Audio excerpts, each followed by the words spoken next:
Hello friends, मैं Indresh Kumar education centre के साथ आप लोगों का स्वागत करता हूं। आज हम देखेंगे पर्यावरण। आज हम पर्यावरण देखेंगे कि पर्यावरण होता क्या है, पर्यावरण का शाब्दिक अर्थ क्या है और पर्यावरण के घटक क्या हैं। पर्यावरण को हम जीरो लेवल से पढ़ेंगे ताकि किसी भी परीक्षा में बनने वाले कोई भी प्रश्न इससे बाहर ना जाए। तो दोस्तों शुरू करते हैं। सबसे पहले हम देखेंगे कि पर्यावरण का शाब्दिक अर्थ क्या होता है, अर्थात पर्यावरण जो है या पर्यावरण का परिचय। क्या पर्यावरण एक परिचय? तो पर्यावरण परिचय में सबसे पहले हम पढ़ेंगे कि यह जो पर्यावरण है यह किन दो शब्दों से मिलकर बना है। तो जैसा हम जानते हैं कि पर्यावरण दो शब्दों से, पर्यावरण दो शब्दों से मिलकर बना है। पर्यावरण दो शब्दों से मिलकर बना है। पहला शब्द है आपका परि प्लस दूसरा क्या है आवरण। हमने देखा कि पर्यावरण जो है शब्द दो शब्दों से मिलकर बना है। पहला शब्द है परि, दूसरा क्या है आवरण। अब हम देखेंगे कि इस परि का अर्थ क्या होता है। ताकि हम जानते हैं कि परि का अर्थ क्या होता है चारों ओर से।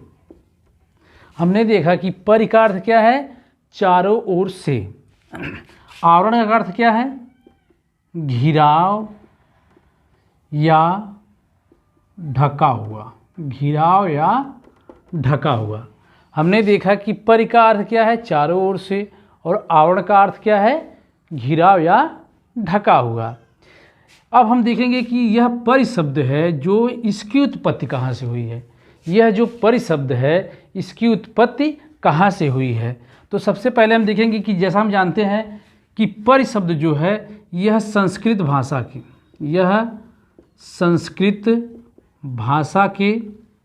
भाषा के परितः शब्द क्या है। परि शब्द की उत्पत्ति संस्कृत भाषा के परितः शब्द से हुई है, जिसका अर्थ क्या होता है चारों ओर से। हमने देखा कि पर्यावरण दो शब्दों से मिलकर बना है। पहला शब्द परि, दूसरा क्या है आवरण। परि का अर्थ होता है चारों ओर से, आवरण का अर्थ होगा है घिराव या ढकाव। इस तरीके से हम कह सकते हैं यदि कहें, और जैसा कि हम जानते हैं कि परि शब्द की उत्पत्ति संस्कृत भाषा के परितः शब्द से हुई है, जिसका अर्थ होता है चारों ओर से। इस तरीके से यदि हम कहें कि पर्यावरण का शाब्दिक अर्थ पर्यावरण का शाब्दिक अर्थ क्या होता है। तो हम जानते हैं कि दो शब्दों से मिलकर बना है परि प्लस आवरण। परि का अर्थ है चारों ओर से, आवरण का मतलब है घिरा या ढका हुआ। तो इसको हम प्लस कर देंगे। जब दोनों को प्लस करेंगे तो हम क्या पाएंगे चारों ओर से ढका हुआ या क्या हो जाएगा आपका घिरा हुआ। इस तरीके से हमने पाया कि जो पर्यावरण का शाब्दिक अर्थ है क्या हो जाएगा चारों ओर से ढका हुआ या घिरा हुआ। यह लेकिन क्या है यह शाब्दिक अर्थ है। यह क्या है यह शाब्दिक अर्थ है, ना कि यह क्या है मूल परिभाषा है। यदि मूल परिभाषा हमें जानना होगा तो उसके लिए हमें क्या करना पड़ेगा, आगे कुछ शब्दों को या कुछ चीज़ों को समझना पड़ेगा। जैसे उसके घटक को समझना पड़ेगा, उसके सबसे इम्पोर्टेंट क्या है उसके घटक को समझना पड़ेगा। तभी हम क्या कर सकते हैं तभी हम जान सकते हैं कि यह पर्यावरण की मूल परिभाषा क्या होती है।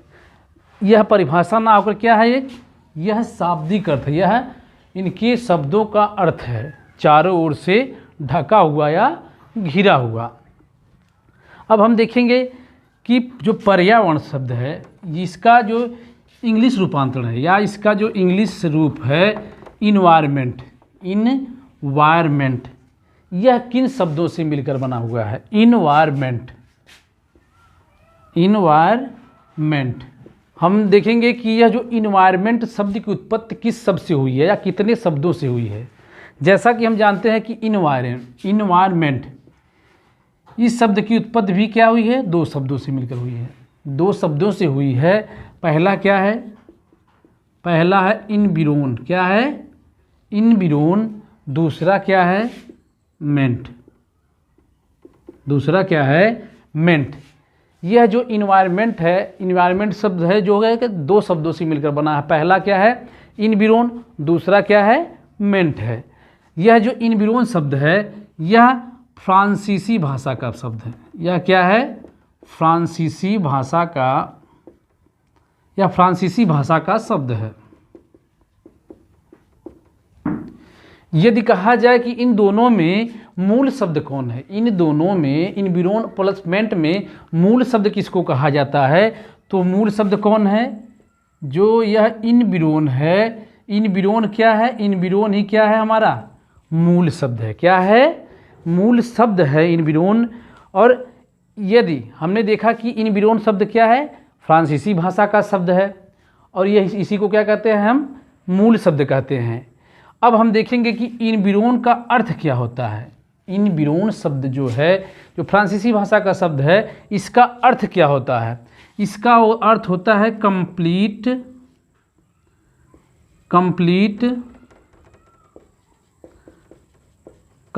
सराउंडिंग। कंप्लीट सराउंडिंग अर्थात इसको हम क्या कह सकते हैं?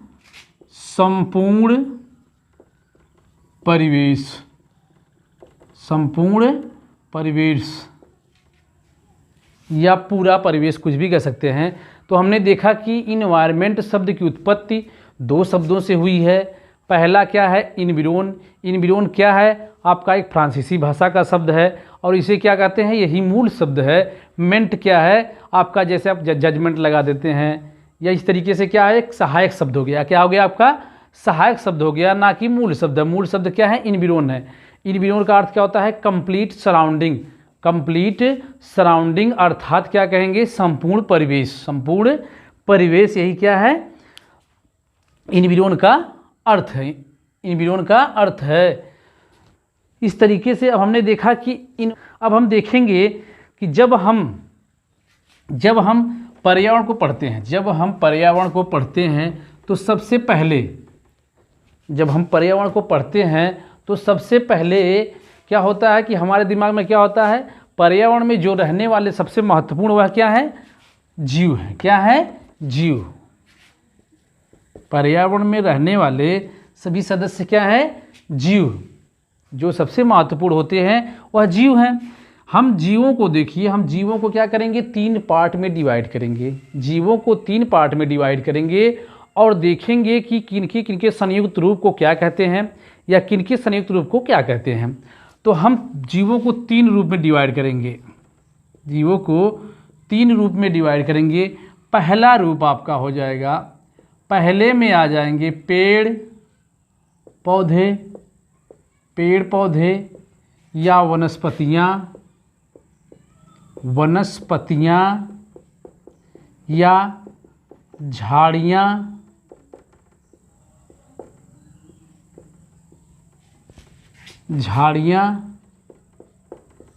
या इसी को क्या कहेंगे?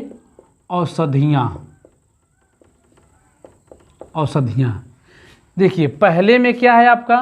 पहले में आपका पेड़ पौधे हो गए, पेड़ पौधे वनस्पतियाँ हो गई, झाड़ियाँ हो गई और औषधियाँ हो गई। यदि कहा जाए कि इनके संयुक्त रूप को हम क्या कहते हैं? इनके संयुक्त रूप को हम क्या कहते हैं? फ्लोरा। क्या कहते हैं? फ्लोरा। पेड़ पौधे वनस्पतियाँ और झाड़ियाँ औषधियों को क्या कहते हैं? हम फ्लोरा कहते हैं। यदि कहा जाए कि फ्लोरा किसे कहा जाता है तो क्या होगा? कहेंगे कि पेड़ पौधे वनस्पतियाँ झाड़ियाँ औषधियाँ क्या है, इनके संयुक्त रूप को हम क्या कहते हैं? फ्लोरा कहते हैं। अब दूसरा देखेंगे, दूसरे में आ जाएंगे आपके जंतु और जानवर।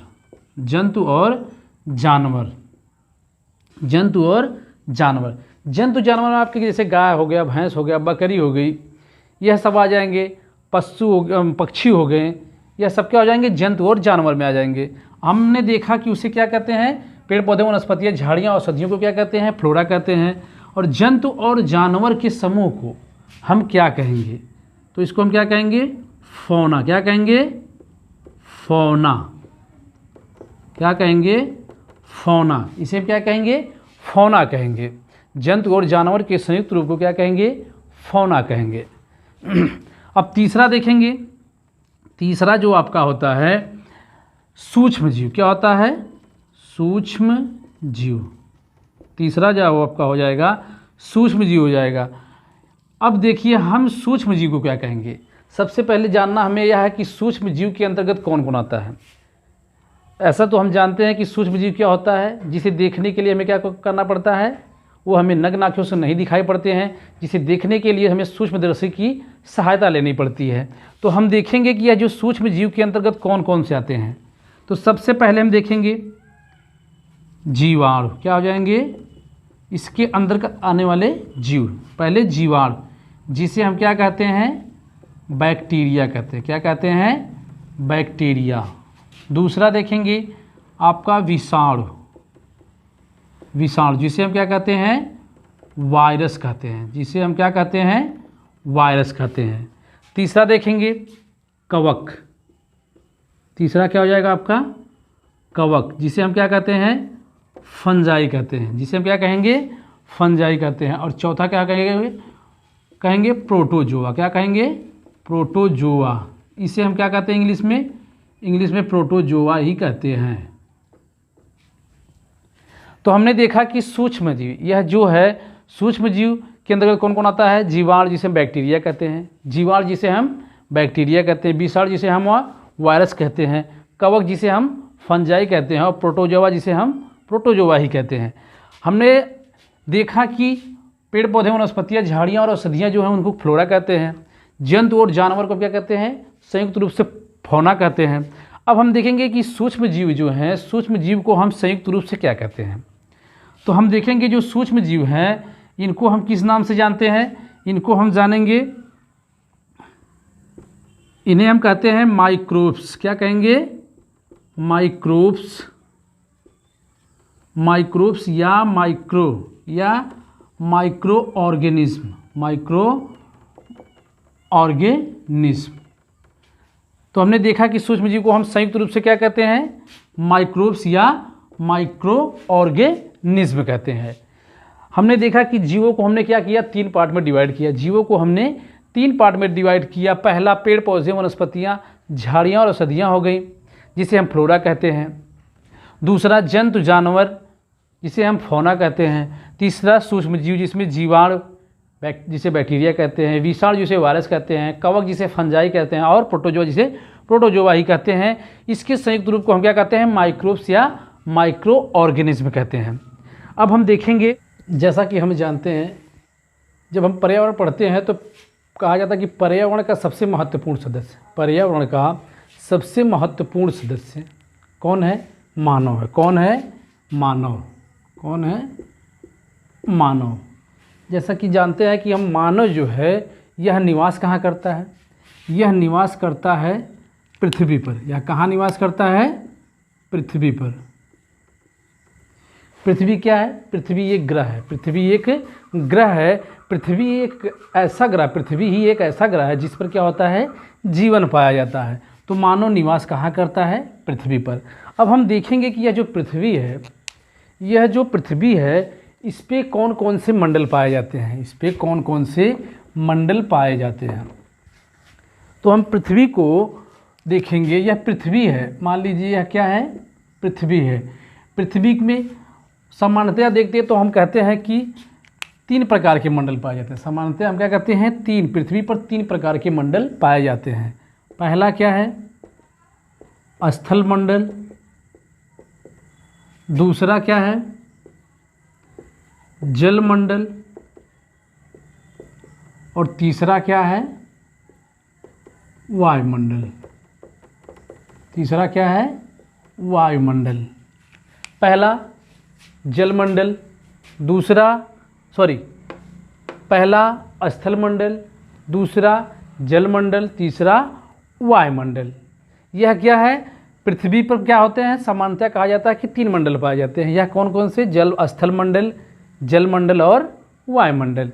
लेकिन यदि हम देखेंगे तो जो क्या होता है, जो जल मंडल और स्थल मंडल, जो स्थल मंडल और जल मंडल ही क्या होता है, पृथ्वी पर पाया जाता है। यह पृथ्वी पर ही पाया जाता है, जबकि वायुमंडल, जबकि क्या होता है, यह वायुमंडल पृथ्वी पर नहीं पाया जाता, बल्कि क्या होता है, यह पृथ्वी के चारों ओर, यह क्या होता है, पृथ्वी के चारों ओर क्या है, गैसों का बना आवरण है। गैसों का बना क्या है, क्या है, एक आवरण है। जैसे मान लीजिए यह पृथ्वी है, यह क्या है, यह पृथ्वी है, यह पृथ्वी है। तो यह मान लीजिए यह क्या हो गया आपका, यह स्थलीय भाग हो गया, क्या हो गया, यह स्थल मंडल कहेंगे। और यह क्या हो जाएगा आपका, जल मंडल। यह क्या हो जाएगा आपका, जल मंडल। यह स्थल मंडल और यह जल मंडल। जबकि वायुमंडल क्या होता है, वायुमंडल पृथ्वी पर नहीं पाया जाता, बल्कि क्या होता है, यह पृथ्वी के चारों तरफ, यह क्या होता है, पृथ्वी के चारों तरफ क्या होता है, गैसों का बना आवरण होता है। पृथ्वी को चारों तरफ से क्या हुआ, घेरे हुए है, गैसों का बना एक आवरण होता है। यह पृथ्वी पर नहीं पाया जाता, बल्कि पृथ्वी के चारों तरफ क्या होता है, एक आवरणनुमा आकृति है। अब हम देखेंगे कि जो यह स्थल मंडल, जल मंडल और वायुमंडल है, स्थल मंडल, जल मंडल और वायुमंडल है, इस यह कितने प्रतिशत पाया जाता है, यह कितने प्रतिशत पाया जाता है।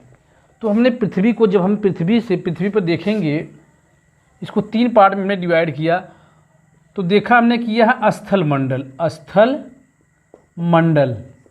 मंडल को हम क्या कहते हैं इंग्लिश में, लिथोस्फीयर। यह पृथ्वी पर कितने प्रतिशत पाया जाता है, यह पृथ्वी पर 29.2%, या इसी को कहीं कहीं क्या होता है, 29% दिया होता है। एग्जैक्ट कहेंगे तो 29.2%, और यह सीधा कहेंगे तो क्या हो जाएगा आपका 29%। अब हम देखेंगे कि यह जो है जल मंडल, यह जल मंडल, इसको हम क्या कहते हैं, इंग्लिश में इसको क्या कहते हैं, हाइड्रोस्फीयर।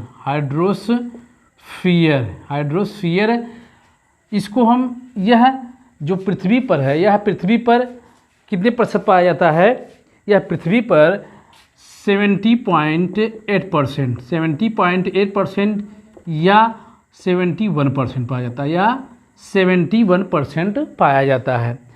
स्थल मंडल पृथ्वी पर कितने प्रतिशत पाया जाता है, 29.2% पाया जाता है, या 29%।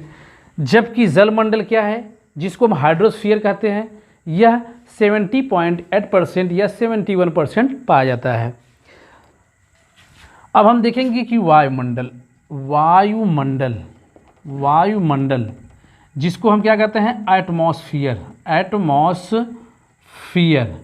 एटमॉस्फियर, यह कितने प्रतिशत पाया जाता है, यह कितने प्रतिशत पाया जाता है। जैसा कि हम जानते हैं कि यह स्थल मंडल और जल मंडल क्या है, पृथ्वी पर पाए जाते हैं, यह क्या है 100% में दोनों क्या हैं, डिवाइड हैं। लेकिन यह जो वायुमंडल है, वायुमंडल जो पृथ्वी के चारों तरफ पाया जाता है, सिर्फ अकेला ही पाया जाता है, इसलिए क्या होता है, यह 100% पाया जाता है, 100% पाया जाता है। तो हमने देखा कि पृथ्वी पर पाए जाने वाले मंडल स्थल मंडल, जल मंडल, या जो 2 क्या होते हैं, पृथ्वी पर पाए जाते हैं, जबकि वायुमंडल क्या होता है, पृथ्वी के चारों तरफ पाया जाता है। और स्थल मंडल को लिथोस्फीयर या 29.2% या 29% पाया जाता है, जल मंडल हाइड्रोस्फीयर 70.8% या 71% पाया जाता है। वायुमंडल, इसको एटमॉस्फेयर कहते हैं, यह पृथ्वी के चारों तरफ 100% पाया जाता है। अब हम देखेंगे, जैसे समझने की कोशिश करेंगे कि यह जो पृथ्वी है, यह पृथ्वी जो है, मान लीजिए क्या है, यह पृथ्वी है आपका, यह क्या है, पृथ्वी है, मान लीजिए यह पृथ्वी है। तो हमने कहा कि पृथ्वी पर सिर्फ 2 मंडल पाए जाते हैं। पहला कौन है, पहला आपका है यह स्थल मंडल, यह कितने प्रतिशत पाया जाता है, 29.2% या 29% या 29%। और यह देखेंगे यह क्या है आपका जलमंडल। यह क्या है जलमंडल। यह जलमंडल जो है यह 70.8% या 71%। 71% यह क्या है, यह जलमंडल पाया जाता है पृथ्वी पर। जबकि क्या है, जबकि यह जो है यह वायुमंडल जो है यह पृथ्वी के चारों तरफ क्या है, गैसों का आवरण है। गैसों का क्या है, यह आवरण है। यह क्या होता है, यह कितने प्रतिशत पाया जाता है, यह 100% पाया जाता है। क्योंकि क्या है, यह अकेला है, इसमें से किसी का बंटवारा नहीं हुआ है। तो हमने देखा कि क्या है, यदि हम जोड़ेंगे दोस्तों, अब हम देखेंगे कि जो पृथ्वी है, पृथ्वी पर पाए जाने वाले स्थलमंडल, जलमंडल और वायुमंडल के अंतर्गत कौन कौन सी चीज़ें आती हैं। तो सबसे पहले हम देखेंगे कि यह पृथ्वी का पहला मंडल कौन सा है, स्थलमंडल। जो स्थलमंडल है इस क्या है, यह पूरा स्थलीय होता है। इसका पूरा भाग क्या होता है, स्थलीय होता है। अब हम देखेंगे कि जो स्थलीय भाग है यह कौन कौन से हैं। जैसे आपका हो गया, आपका मान लीजिए आपका पर्वत हो गया, पठार हो गया, रेगिस्तान हो गया, द्वीप हो गया, महाद्वीप हो गया आदि। तो हमने देखा कि स्थल मंडल क्या होता है, इसका पूरा भाग क्या होता है, स्थलीय होता है। जैसे इसमें कौन कौन सी चीज़ें पाई जाती हैं, जैसे पर्वत हो गया, आपका पठार हो गया, रेगिस्तान हो गया, द्वीप हो गया, महाद्वीप हो गया, घाटियाँ हो गई आदि। अब हम दूसरा पॉइंट देखेंगे, दूसरा मंडल जलमंडल। क्या हो जाएगा आपका, जलमंडल। जलमंडल के अंतर्गत कौन कौन सी चीज़ें आती हैं, जैसे आपका हो गया नदियाँ, झील, सागर और महासागर आदि। हमने देखा कि जलमंडल के अंतर्गत कौन कौन सी चीज़ें आती हैं, सागर, महासागर, सागर, महासागर, झील, नदियाँ, नदियाँ। हमने देखा कि जलमंडल के अंतर्गत कौन कौन सी चीज़ें आती हैं, नदियाँ, झील, सागर, महासागर, तालाब आदि। अब हम देखेंगे तीसरा पॉइंट, जो तीसरा पॉइंट आपका वायुमंडल। वायुमंडल, वायुमंडल के अंतर्गत कौन कौन सी चीज़ें आती हैं, जैसे आपका हो गया ओस, कुहरा, तूफान, आंधी आदि। तो हमने देखा कि वायुमंडल जो है, वायुमंडल के अंतर्गत कौन कौन सी चीज़ें आती हैं, जैसे आपका हो गया ओस हो गया, कुहरा हो गया, तूफान हो गया, आंधी हो गई और अन्य चीज़ें, ताप हो गया, आपका प्रकाश हो गया, यह सब क्या है, वायुमंडल के अंतर्गत आएंगी। गैसें हो गई, ये क्या सब हो जाएंगी, वायुमंडल के अंतर्गत आएंगी। तो हमने देखा कि स्थलमंडल के अंतर्गत कौन कौन सा, पर्वत, पठार, रेगिस्तान, द्वीप और महाद्वीप आदि। जलमंडल के अंतर्गत नदियाँ, झील, सागर, महासागर आदि। वायुमंडल के अंतर्गत ओस, कोहरा, तूफान और आंधी। तो हमने आज देखा कि पर्यावरण का शाब्दिक अर्थ क्या होता है, इन्वायरमेंट का शाब्दिक अर्थ क्या है, और जो मानव है, मानव पृथ्वी पर निवास करता है। पृथ्वी पर 3 मंडल पाए जाते हैं, जलमंडल, स्थलमंडल और वायुमंडल। और हमने देखा कि जीवों को हमने 3 भागों में डिवाइड किया, जीवों को 3 भागों में डिवाइड किया, जिसमें पहला पेड़ पौधे वनस्पतियों को हमने क्या कहा, फ्लोरा कहा, जंतु जानवर को हमने क्या कहा, फौना कहा, और सूक्ष्म जीव को हमने क्या कहा, माइक्रोब्स या माइक्रो ऑर्गेनिज्म कहा। आज के लिए बस इतना ही। इसका अगला पार्ट कल आप लोगों को मिलेगा और उसे ज़रूर देखिएगा, क्योंकि तभी हम क्या करेंगे, पर्यावरण की एग्जैक्ट परिभाषा को जान सकते हैं। इसके साथ ही जय हिंद दोस्तों।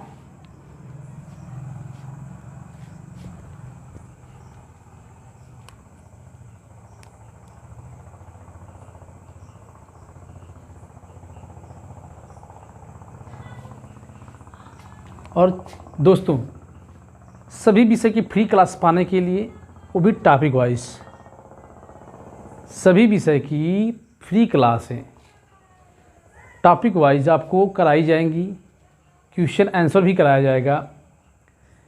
सभी विषय की फ्री क्लासेस पाने के लिए आप लोगों को चैनल को सब्सक्राइब करें, बेल आइकन को ज़रूर दबाएं, क्योंकि आप लोग सपोर्ट करेंगे। एक वीडियो जैसे आप सपोर्ट करेंगे वैसे क्या करेंगे, हम वीडियो डालते रहेंगे, वह भी फ्री क्लासेस पूरे विषय, चाहे आपका जियोग्राफी हो, हिस्ट्री हो, आपका पर्यावरण हो, मनोविज्ञान हो, संविधान हो, किसी भी चीज़ की क्या हो, सभी विषय की क्या हो जाएंगी, फ्री क्लासेस आप लोगों को उपलब्ध होंगी। आप लोग सपोर्ट करिए और चैनल को सब्सक्राइब करिए, शेयर करिए और लाइक करिए और कमेंट ज़रूर करिए। इसी के साथ धन्यवाद दोस्तों। जय हिंद।